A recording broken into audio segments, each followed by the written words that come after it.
Hello everyone, आप सभी का स्वागत है आप सभी के यूट्यूब चैनल यूनिक क्लासेस पर। तो आज से हम स्टार्ट करने वाले हैं क्लास 9th की जो सिविक्स है आपकी राजनीतिक विज्ञान, उसका चैप्टर 1 यानी कि क्लास 9th की एसएसटी जो है आज से हम स्टार्ट करने वाले हैं। और हम जो है केवल यहाँ पर रटेंगे नहीं, समझ के चलेंगे, जिससे आपके सारे क्वेश्चन सोल्व होने वाले हैं। ठीक है, आसानी से आप हर क्वेश्चन को क्या कर सकते हैं, आसानी से सोल्व कर सकते हैं। तो देखिए, आपके चैप्टर का नाम ही क्या है, लोकतंत्र क्या, लोकतंत्र क्यों। ठीक है, इस चैप्टर में हम समझने वाले हैं कि लोकतंत्र क्या होता है, यानी कि हमें समझना है कि लोकतंत्र जो शब्द बोला जाता है इसका अर्थ क्या है, असल मायने में इसका अर्थ होता क्या है। ठीक है, इसकी डेफिनेशन होती क्या, परिभाषा होती क्या, इसकी विशेषताएं क्या होती हैं, क्यों हमें लोकतंत्र अपनाना चाहिए, अगर लोकतंत्र नहीं होगा तो क्या होता है। ऐसे देशों के एग्जाम्पल भी लिए जाएंगे यहाँ पर। तो यहाँ पर लोकतंत्र क्या होता है और लोकतंत्र की ज़रूरत क्यों है हमें, इस बारे में हमें यहाँ पर समझना है। तो सबसे पहले हम लोकतंत्र क्या है उसके बारे में देखें। तो देखिए, जो लोकतंत्र जो ये शब्द है ये कहाँ से आया है, इसे इंग्लिश में डेमोक्रेसी बोला जाता है। और ये जो शब्द है ये यूनानी भाषा का शब्द है, डेमोक्रेशिया से लिया गया है। ठीक है, तो डेमोक्रेसिया जो है ये यूनानी भाषा का शब्द है और इसी से डेमोक्रेसी जो शब्द है यानी कि लोकतंत्र है वो लिया गया। अगर हम यहाँ पर डेमोक्रेसिया जो शब्द है उसका अर्थ देखें, उसका मीनिंग देखें, तो उसे दो टुकड़ों में तोड़कर हम देख सकते हैं, जिससे हमें और आसानी से समझ में आएगा। तो यूनानी जो शब्द है ये डेमोस, ठीक है, डेमोस जो है इसका अर्थ होता है लोग, और क्रेशिया का अर्थ होता है यहाँ पर शासन। यानी कि इसका अर्थ क्या निकल के आया, अब इन दोनों शब्दों को अगर हम ऐड करेंगे तो इसका अर्थ निकल के आता है, डेमोक्रेसी का अर्थ निकल के आता है कि लोकतंत्र का क्या, डेमोक्रेसी को हिंदी में लोकतंत्र कहते हैं, तो लोकतंत्र का अर्थ ही ये है लोगों का शासन। यानी कि अब आप कहेंगे यहाँ पर लोग शासन नहीं करते हैं, हमारे देश में हमारी सरकार शासन करती है, इसी तरीके से चीन में उसकी सरकार शासन करती है, तो लोगों का शासन कैसे हो गया ये। देखिए, जिस भी देश में लोकतंत्र को अपनाया हुआ है उस देश में क्या होता है, लोगों का शासन होता है। जैसे कि भारत सबसे बड़ा एग्जाम्पल है आपका, भारत में लोकतंत्र को अपनाया हुआ है और यहाँ पर क्या है, लोगों का शासन। अब लोगों का शासन किस तरीके से है, हम क्या करते हैं, जो 18+ होते हैं वो क्या करते हैं, वो जाते हैं वोट देकर आते हैं, जिसे अपनी सरकार बनाना चाहते हैं उस सरकार को चुनते हैं। ठीक है, तो यहाँ पर हमारे द्वारा क्या हुआ है, एक सरकार चुनी गई है और वो क्या करेगी, हमारे लिए काम करेगी। यानी कि अगर मान लीजिए ये कोई ए है, ये चुनाव लड़ने के लिए खड़ा हुआ है और व्यक्ति इसे क्या करते हैं, भारत के व्यक्ति क्या करते हैं, इसको जिता देते हैं। अब यहाँ पर ये जो व्यक्ति है ये किसको, किसके लिए शासन करेगा, किसके लिए, जो ये जितने भी रूल्स वगैरह है किसके लिए बनाएगा, भारतवासियों के लिए बनाएगा, भारत में रहने वालों के लिए बनाएगा, भारत की जनता के लिए बनाएगा, क्योंकि भारत की जनता ने इसको चुना है। इसका मतलब कि भारत की जनता जब चाहे तभी इसे निकाल भी सकती है इसकी शासन व्यवस्था से। यानी कि अगर ये खराब काम करेगा तो भारत की जनता इसे हटा भी सकती है। तो इसलिए लोगों के अंडर में क्या कर रहा है, ये काम कर रही है सरकार। तो आप समझ रहे हैं इसका मतलब। यानी कि अब यहाँ पर हमने देख लिया। अब देखिए, जैसे बीजेपी जो सरकार है वो आई हुई है, बीजेपी सरकार को किसने जिताया, बीजेपी सरकार को भारत की जनता ने जिताया है। ठीक है, आपने देखा होगा आपके पेरेंट्स जो हैं वो गए थे, वोट डाल के आए थे, तो भारत की जनता ने क्या करा है, बीजेपी जो बीजेपी सरकार है उसे जिताया है। अब अगर बीजेपी सरकार ठीक से काम नहीं करेगी तो भारत की जनता उसे हटा भी सकती है। और आने वाले समय में जब दोबारा से चुनाव होंगे, क्योंकि आपको पता है हर लोकतांत्रिक देश में एक टाइम तक ही सरकार बनी रहती है, जैसे कि भारत में 5 साल तक सरकार है, इसके बाद वो चेंज हो जाएगी, दोबारा से वोट होंगे। तो आने वाले 5 सालों के बाद अगर बीजेपी सरकार ने इन 5 सालों में अच्छे काम नहीं किए हैं तो आने वाले टाइम में बीजेपी सरकार को हटाया भी जा सकता है, दूसरी सरकार को चुना भी जा सकता है। ठीक है, तो इस डर से वो क्या करेगी, अच्छे से काम करेगी। यानी कि अगर अगर हम नॉर्मल भी लेकर चले तो किसी के ऊपर क्या है, अगर उसे अपनी जॉब खोने का डर होता है तो वो अच्छे से काम करता है। ठीक इसी तरीके से सरकार भी अच्छे से काम करेगी। तो आई थिंक आप यहाँ पर समझ चुके हैं कि लोगों के शासन से यहाँ पर क्या मतलब है। अब देखिए, लोकतंत्र की अगर हम ठीक डेफिनेशन दें तो जब लोकतंत्र की आप डेफिनेशन देंगे तो आप ऊपर के 2 लाइनें भी ऐड कर सकते हैं। बड़ा अच्छा जो इफेक्ट है वो टीचर पे पड़ेगा कि आपको पता है कि जो डेमोक्रेसी जो ये वर्ड है वो कहाँ से आया है और इसका मीनिंग क्या है। ठीक है, अब लोकतंत्र की अगर हम बात करें तो लोकतंत्र क्या है, शासन का वो रूप है जिसमें क्या होता है, शासकों का चुनाव जनता करती है। जैसे मैंने कहा, बीजेपी सरकार जो अभी वर्तमान में काम कर रही है उसको किसने चुना है, हमारी भारत की जनता ने चुना है ना। तो इसलिए लोकतंत्र क्या है, लोगों का तंत्र, लोगों द्वारा चुना हुआ, ठीक है, लोगों के लिए काम करने वाला, ठीक है, ये होता है लोकतंत्र। यहाँ पर क्या होता है, शासक का चुनाव कौन करती है, जनता करती है। अब देखिए एक अब्राहम लिंकन है, उन्होंने बहुत अच्छी डेफिनेशन दी है लोकतंत्र को लेकर।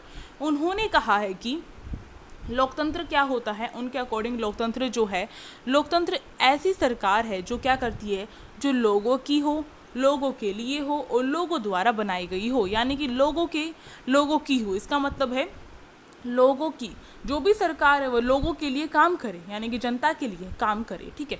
दूसरा यहाँ पर जो लिखा गया लोगों के लिए हो, ठीक है, लोगों के लिए ही हो, ठीक है, हमेशा तत्पर वो लोगों के लिए ही हो और लोगों द्वारा जो है चुनी गई हो, यानी कि जो जनता है उसके द्वारा ही चुनी गई हो। तो ये होता है लोकतंत्र। अब लोकतंत्र में कुछ इम्पॉर्टेंट बात ये है कि कुछ इसकी विशेषताएं अगर वो नहीं रहेंगी तो लोकतंत्र जो है कायम नहीं होगा और इसकी वजह से क्या होगा, लोकतंत्र गैर लोकतांत्रिक हो जाएगा। अब गैर लोकतांत्रिक क्या होता है, गैर लोकतांत्रिक वो सिचुएशन होती है जिस देश में लोकतंत्र खत्म हो जाता है, वहाँ पर गैर लोकतांत्रिक सरकार आ जाती है, ठीक है। अब यहाँ पर देखिए लोकतंत्र में सबसे इम्पॉर्टेंट है निष्पक्ष और स्वतंत्र चुनाव होने। अगर मानिए जो चुनाव हो रहे हैं, जो ये इलेक्शन हो रहे हैं, अगर इसमें छेड़खानी कर दी जाए, धोखाधड़ी कर दी जाए, रिश्वत दे दी जाए, भ्रष्टाचार अपना लिया जाए और गलत तरीके से जो ये चुनाव है वो करवाए जाए, तो आप जिस सरकार को चुनना चाहते थे वो सरकार नहीं आती और कोई ऐसी सरकार आ जाती है जो धोखाधड़ी से आई है, ठीक है, चीटिंग करके आई है। अब चीटिंग करके अगर वह आई है तो उसका मतलब क्या है, वहाँ पर लोकतंत्र खत्म हो गया है, ठीक है। चुनाव सबसे बड़ी शर्त लोकतंत्र की यही होती है कि लोकतंत्र कहाँ से स्टार्ट हो रहा है, जब जनता सरकार का चुनाव करती है वहीं से लोकतंत्र की शुरुआत होती है। अगर वहीं पर चीटिंग हो जाएगी तो वहाँ पर क्या होगा, लोकतंत्र खत्म हो जाएगा। तो यही चीज़ कही गई है निष्पक्ष, यानी कि किसी के पक्ष में नहीं होना चाहिए। ऐसा नहीं है कि आप जो है किसी के पक्ष में कि मुझे एक को वोट देना है और मेरी बेटी भी एक को ही वोट देगी क्योंकि मैं इसे जिताना चाहता हूँ, नहीं, ये निष्पक्ष चुनाव होना चाहिए यहाँ पर, ठीक है, किसी के पक्ष में नहीं होना चाहिए, किसी के फेवर में नहीं होना चाहिए, ठीक है, और स्वतंत्र चुनाव होना चाहिए, ठीक, ये इसकी शर्त होती है। और दूसरी बात, लोकतंत्र में हर वयस्क को क्या है, एक वोट देने का अधिकार होना चाहिए। जैसे कि भारत का एग्जाम्पल लेके चले तो यहाँ पर 18+ जितने भी हैं उन सबको वोट देने का अधिकार है, राइट है, ठीक है। इसका मतलब क्या है, यहाँ पर चाहे कोई मेल हो चाहे फीमेल हो, हर किसी को वोट देने का यहाँ पर अधिकार है। ऐसा नहीं है कि जैसे पुराने टाइम में अगर देखें, अमेरिका को भी अगर देखें तो स्टार्टिंग में अमेरिका को क्या है, वोट जो देने का अधिकार था अमेरिका में, वहाँ पर मेल और फीमेल दोनों को बराबर का दर्जा नहीं दिया जाता था, ठीक है, सेम राइट्स नहीं थे उनके पास। तो वहाँ पर क्या होता था, जो मेल है वही क्या कर सकते, जो पुरुष हैं वही क्या कर सकते थे, केवल वोट दे सकते थे और महिलाएं नहीं दे सकती थी, ठीक है, राइट टू इक्वालिटी नहीं था वहाँ पर बाद में जाकर उसे चेंज किया गया। क्योंकि लोकतंत्र की विशेषता क्या है, लोकतंत्र की विशेषता यही है कि हर वयस्क नागरिक को, वयस्क नागरिक यानी कि जो वोट देने लायक है, जो एज डिसाइड की गई है, जो एज डिसाइड की गई है वोट देने की, उस एज में हर कोई जो है वोट देगा, चाहे वो किसी भी जेंडर का हो, किसी भी धर्म का हो, ठीक है, किसी भी लिंग, किसी भी धर्म, किसी भी वंश का हो, यहाँ पर कोई मैटर नहीं करता, चाहे कोई गरीब हो चाहे अमीर हो, हर किसी को वोट देने का अधिकार है। तो ये कुछ विशेषताएं हैं यहाँ पर लोकतंत्र की। अब लोकतांत्रिक जो सरकार होती है वो संवैधानिक कानून और नागरिक अधिकारों के आधार पर ही काम करती है। ये हमारा नेक्स्ट पॉइंट है। इसका मतलब क्या है, जो लोकतांत्रिक सरकार है वो संवैधानिक कानून, यानी कि संविधान, आपने देखा होगा, सुना भी होगा कि हमारा जो है 1950 में क्या होता, संविधान बनकर लागू हो गया था, ठीक है। तो एक संविधान की बुक है, बड़ी मोटी सी बुक है हमारी संविधान की, उसमें सारे के सारे जो राइट्स हैं वो लिखे गए हैं, सारे के सारे अधिकार लिखे गए हैं और सारे के सारे जो रूल्स कानून हैं वो लिखे गए हैं और उसी के अकॉर्डिंग क्या करती है सरकार, काम करती है। ऐसा नहीं है कि नई सरकार आई है और उसका जो मन चाहा वो कानून बना के रख दिया, नहीं, ये एक प्रक्रिया के तहत होता है और वो प्रक्रिया, वो सिस्टम जो है, जिस भी सिस्टम के थ्रू रूल्स बनते हैं, जिस भी सिस्टम के थ्रू रूल्स को फॉलो किया जाता है, वो क्या है, वो कॉन्स्टिट्यूशन है, संविधान है। तो लोकतांत्रिक सरकार किस चीज़ को फॉलो करेगी, ये संवैधानिक जो कानून बने हैं उनको फॉलो करेगी, ठीक है। दूसरा, नागरिक अधिकारों, जो नागरिक के जो अधिकार है उसके अकॉर्डिंग ही काम करेगी। अब देखो, हमारे देश में राइट टू इक्वालिटी का अधिकार है, यानी समानता का अधिकार है हमारे देश में। अब सरकार कुछ ऐसा कानून नहीं ला सकती जो समानता के खिलाफ हो, ठीक है। ऐसा नहीं कर सकती कि लड़कियां जो है घर से बाहर ना निकलें, ऐसा कानून नहीं बना सकती, इससे राइट टू इक्वालिटी जो है वो छिनेगा उनका। तो इस वजह से सरकार को क्या करना पड़ता है, जो नागरिक है, जो जनता है, उनके जो अधिकार है उनको ध्यान में रखकर ही काम करना पड़ता है। ठीक है, यहाँ पर ये क्लियर हो गया। अब यहाँ पर थोड़ा सा एग्जाम्पल दे रखा है, चीन का दे रखा है। चीन में जो संसद है उसमें जो राष्ट्रीय जनसंसद है उसका जो चुनाव है वो किस तरीके से होता है। इसमें जो चीन की जो सरकार है उसमें राष्ट्रपति का जो चुनाव है वो किस तरीके से होता है।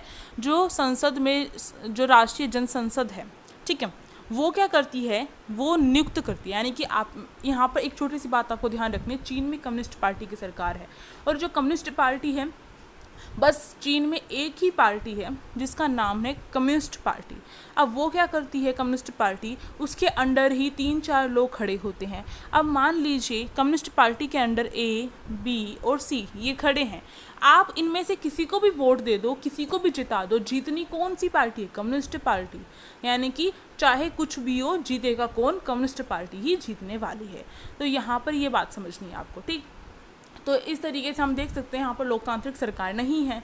ठीक है, लोकतांत्रिक सरकार में एक इम्पॉर्टेंट ये है, केवल चुनाव करवाना इम्पॉर्टेंट नहीं होता, चुनाव सही तरीके से करवाना इम्पॉर्टेंट होता है।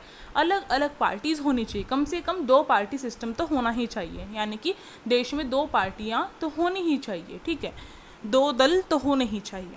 अब दूसरा एग्जाम्पल यहाँ पर इन्होंने दिया है कि एक पाकिस्तान है, ठीक है, हमारा पड़ोसी देश पाकिस्तान है। इसमें जो जनरल परवेज मुशर्रफ एक नेता रहे थे, उन्होंने अक्टूबर 1999 में क्या किया, सैनिक तख्ता पलट कर दिया। यानी कि आपने सुना होगा पाकिस्तान में सरकार जो है, गवर्नमेंट जो है, काफ़ी लंबे टाइम तक नहीं बनी रहती है। हमेशा वहाँ पर जो सेना है वो अधिकार जमा लेती है। ठीक है, इसका मतलब क्या है, इसका मतलब ये है कि यहाँ पर पाकिस्तान में क्या होता है, जो गवर्नमेंट होती है उससे ज़्यादा शक्तिशाली कौन होती है, उससे ज़्यादा पावरफुल कौन होती है, सेना होती है। और सेना क्या करती है, अब अगर आपके घर में, अब एक छोटा सा एग्जाम्पल लेकर चलते हैं, अगर आपके घर में, अगर मानिए आपके जो पापा हैं वो पावरफुल हैं और आपके दादा जो हैं उनकी चलती है आपके घर में, ठीक है, वही जो है वही सब कुछ डिसाइड करते हैं। बट अगर आपके पापा पावरफुल है और धीरे धीरे और भी पावरफुल होते जाते हैं, तो आपके दादा जो होंगे उनको भी पीछे छोड़ देंगे और किसकी चलेगी, आपके पापा की चलेगी उस परिवार में। ठीक है, तो ये इसी तरीके से क्या है पाकिस्तान में है। पाकिस्तान में जो सरकार होती है हमेशा उसकी शक्ति जो होती है उसे दबा दिया जाता है और सारे फैसले जो है सैनिक जो है वो लेता है और इस तरीके से सैनिक तख्ता पलट हो जाता है। यानी कि सैनिक जो है, जो सेना जो है उसके हाथ में शासन व्यवस्था चली जाती है, शासन चला जाता है, अब फिर वही चलाता है। ठीक है, तो ऐसा हुआ था। तो यहाँ पर जो है लोकतंत्र कभी आ जाता है पाकिस्तान में और कभी जो है गायब हो जाता है। तो पूरी तरीके से लोकतांत्रिक देश नहीं कहा जा सकता पाकिस्तान को। अब यहाँ पर बड़ी ही इम्पॉर्टेंट है और बार बार क्वेश्चन पूछा जाएगा, एक जो क्वेश्चन है आपका, लोकतंत्र क्या है, वो हमने ऊपर कंप्लीट कर लिया। अब लोकतंत्र की विशेषता जो है बहुत इंपॉर्टेंट क्वेश्चन है और पूछा जाएगा। तो देखो, सबसे पहला यहाँ पर जो विशेषता यानी कि लोकतंत्र हम कैसे कह सकते हैं कि देश जो हैं, इतने सारे देश हैं उन्होंने लोकतंत्र को अपनाया हुआ है, तो हम कैसे कह सकते हैं कि वो देश लोकतांत्रिक देश है। कुछ तो होगा ऐसा, कुछ तो क्वालिटी होगी, कुछ तो ऐसी विशेषता होगी, कॉमन विशेषता ऐसी होगी कि हम ये कह सकते हैं जिस देश में ये विशेषताएं हैं उस देश में लोकतंत्र है। ठीक है, और जिस देश में विशेषताएं नहीं हैं उस देश में लोकतंत्र नहीं है। तो कुछ तो ऐसा होगा, तो वही चीज़ हम यहाँ पर पढ़ने वाले हैं। तो देखिए, सबसे पहले प्रमुख फैसले निर्वाचित नेताओं के हाथ में। यानी कि लोकतंत्र की सबसे बड़ी विशेषता ये है कि जो भी प्रमुख फैसले होंगे वो निर्वाचित नेता का मतलब है चुने हुए नेता। जनता जब अपनी सरकार को चुनती है, अपने नेता को चुनती है, तो वो चुना हुआ नेता होता है, निर्वाचित नेता होता है। ठीक है, तो प्रमुख फैसले कौन लेगा, नेता लेगा जो जनता के द्वारा चुना हुआ है। और ऐसा भारत में होता है। हम यहाँ पर लोकतांत्रिक जब सरकार की बात करेंगे या लोकतांत्रिक विशेषता की बात करेंगे तो भारत को लेकर चलेंगे, क्योंकि भारत सबसे बड़ा लोकतांत्रिक देश है। भारत में जो भी फैसले लिए जाते हैं, ऐसा तो नहीं है कि जो अपोजिट जो पार्टी होती है वो लेती है। अपोजिट पार्टी का मतलब है जो सरकार जो है, जो पार्टी जो है जिसकी सरकार अभी वर्तमान में नहीं है, जैसे कांग्रेस पार्टी, उसकी सरकार अभी वर्तमान में नहीं है।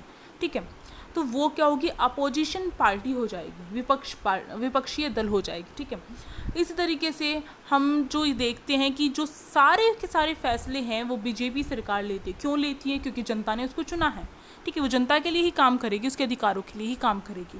तो निर्वाचित जो नेता होते हैं उनके हाथ में फैसले होते हैं, और ऐसा नहीं है कि नेता अपना दबदबा जमाएंगे, ऐसा नहीं है कि नेता अपनी चलाएंगे, नहीं, उसे कॉन्स्टिट्यूशन जो संविधान में जो कानून हैं उनको फॉलो करना पड़ेगा, उनको ध्यान में रखना पड़ेगा, नागरिक अधिकार जो होते हैं उनको ध्यान में रखना पड़ेगा, और फिर जो है कुछ भी कानून बनाना पड़ेगा, कुछ भी फैसला करना पड़ेगा। ठीक है, अब एक एग्जाम्पल लेते हैं जहाँ पर लोकतांत्रिक सरकार कभी आ जाती है और कभी चली जाती है, जैसे कि पाकिस्तान में जब गैर लोकतांत्रिक सरकार होती है, गैर लोकतांत्रिक सरकार यानी कि जो सैनिक तख्ता पलट हो जाता है, तो वहाँ पर लोकतंत्र समाप्त हो जाता है। तो आपने देखा 1999 में परवेज मुशर्रफ जो हैं वो हट गए हैं पाकिस्तान में, उसके बाद जो भी मोस्टली फैसले लिए गए वो कौन ले रहा है, सैनिक ले रहा है पाकिस्तान में। सैनिक जो तख्ता पलट हुआ है उसमें जो सेना है वो क्या करेगी, अब फैसले लेगी। अब देखिए सोचने वाली बात है, सेना को ये अधिकार किसने दिया कि वो क्या करे, फैसले ले?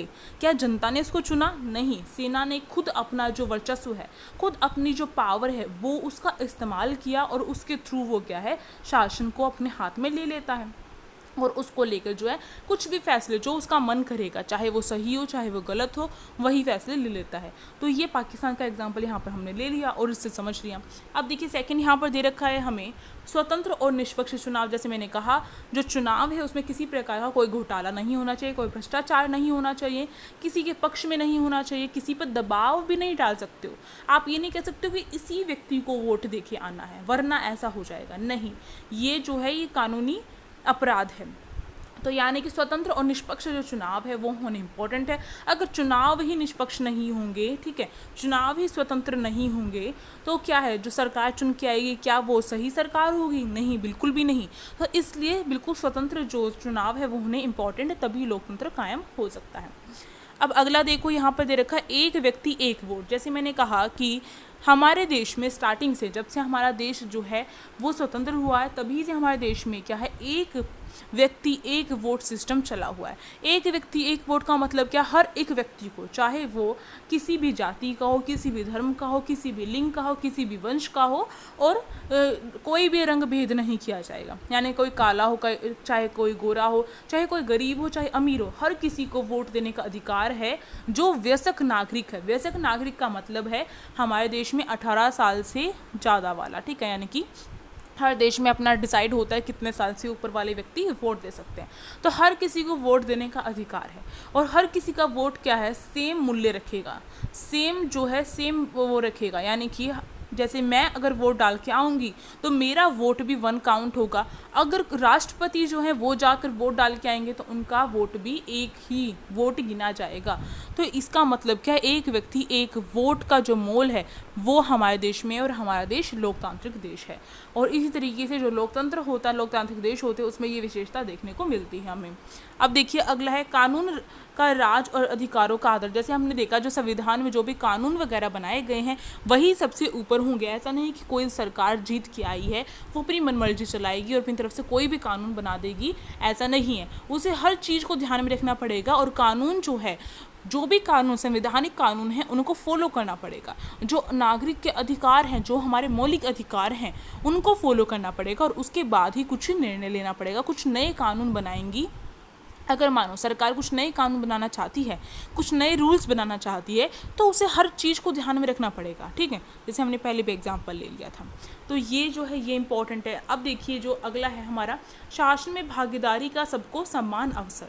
यानी शासन में जो भी भागीदारी होगी उसको लेकर भी सबको समान अवसर मिलना चाहिए।